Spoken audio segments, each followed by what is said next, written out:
দিল্লিতে মমতা বন্দ্যোপাধ্যায়ের প্রচারে নিষেধাজ্ঞা আনার দাবি জানিয়ে জাতীয় নির্বাচন কমিশনে নালিশ জানায় বিজেপি। প্রতিনিধি দলে ছিলেন সুকান্ত মজুমদার, কিরেন রিজিজুরা। 24 ঘন্টার মধ্যে সিও দপ্তরে ফের অভিযোগ জানালো বিজেপি।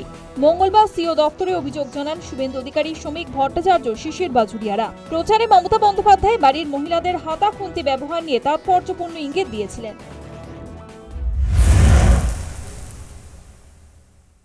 মা বোনেদের একটা দায়িত্ব দিয়ে যাচ্ছি, ছাত্র যৌবন পাহারা দেবে ইলেকট্রনিক মেশিন, ভোট মেশিন এবং ইলেকশন বুথ।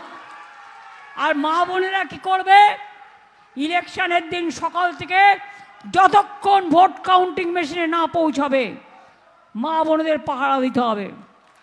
একদিনের জন্য, 5 বছরের জন্য যদি বেঁচে থাকতে হয় শান্তিতে, তাহলে কিন্তু একদিনের জন্য পাহারা চাই, যাতে ওই দিল্লির লোকগুলো এসে ভোটে ছাপ্পা না মারতে পারে। আর যদি ভয় দেখায়, মা বোনেরা ঘরে যা আছে তাই নিয়ে বেরোন। আপনারা তো রান্না বান্না করেন, আমার আর বলার প্রয়োজন নেই। কৃষকের হাসি। মুখ্যমন্ত্রী মহিলাদের বিজেপি কর্মীদের উপর আক্রমণের প্ররোচনা দিয়েছিলেন বলে কমিশনে অভিযোগ জানায় বিজেপি। কেন মমতা বন্দ্যোপাধ্যায়ের বিরুদ্ধে ব্যবস্থা নেওয়া হবে না, সেই প্রশ্ন তুলেন শুভেন্দু অধিকারী।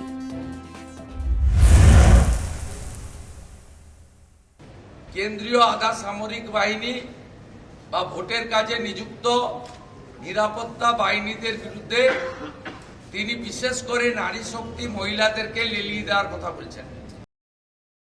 আপনারাই হাতাখুন্তি নিয়ে বেরিয়েছে এদেরকে প্রতিরোধ করুন। তো সরাসরি হিংসাতে এবং নির্বাচনের কাজে নিযুক্ত হাজার হাজার নিরাপত্তা রক্ষীকে আক্রমণ করার মধ্য দিয়ে সমগ্র নির্বাচন ব্যবস্থার উপরে উনি আক্রমণ করেছেন। নির্বাচন ঘোষণা হওয়ার পরই প্রশাসনে ব্যাপক রদবদল করেছে কমিশন। সরিয়ে দেওয়া হয়েছে ডিজি, একাধিক জেলার পুলিশ সুপার, কমিশনার, ওসি, জেলা শাসকদের। কিন্তু তারপরেও অপসারিত পুলিশ আধিকারিকরা অবৈধভাবে ক্ষমতার প্রয়োগ করে চলেছেন, অভিযোগ শুভেন্দুর।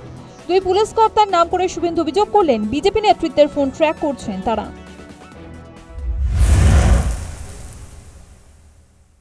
এসটিএফে বসে থাকা জাভেদ শামীম, আইবিতে বসে থাকা বিনীত গোয়েল কেন এখনো শ্রমিক ভট্টাচার্য, শুভেন্দু অধিকারী থেকে শুরু করে মন্ডল স্তরের বিজেপি কার্যকর্তার ফোন এবং লোকেশন ট্র্যাক করছে? আমাদের কাছেও পাল্টা তথ্য প্রমাণ আছে। অবিলম্বে সিআইডি, এসটিএফ, আইবি এবং ডাইরেক্টর অফ সিকিউরিটিতে ইলেকশন কমিশনের হস্তক্ষেপ আমরা দাবি করেছি। এমসিসি চলাকালীন পশ্চিম মেদিনীপুর, পশ্চিম পাঁশকুড়ার বিজেপি প্রার্থী সিন্টু সেনাপতিকে সিআইডি ডাকে কিভাবে? 25শে মার্চ ময়নাগুড়ি সভা থেকে মমতা বন্দ্যোপাধ্যায়ের বক্তব্য নিয়েও অভিযোগ জানায় বিজেপি। মমতা বন্দ্যোপাধ্যায়ের প্রচারে নিষেধাজ্ঞা আনার দাবি জানিয়ে পরপর 2 দিন কমিশনে নালিশ বিজেপির। রাজনৈতিক মহল মনে করছে, কমিশনের উপর চাপ বজায় রেখে প্রতিপক্ষকে মনস্তাত্ত্বিকভাবে কোণঠাসা করার লড়াই চলছে। News time.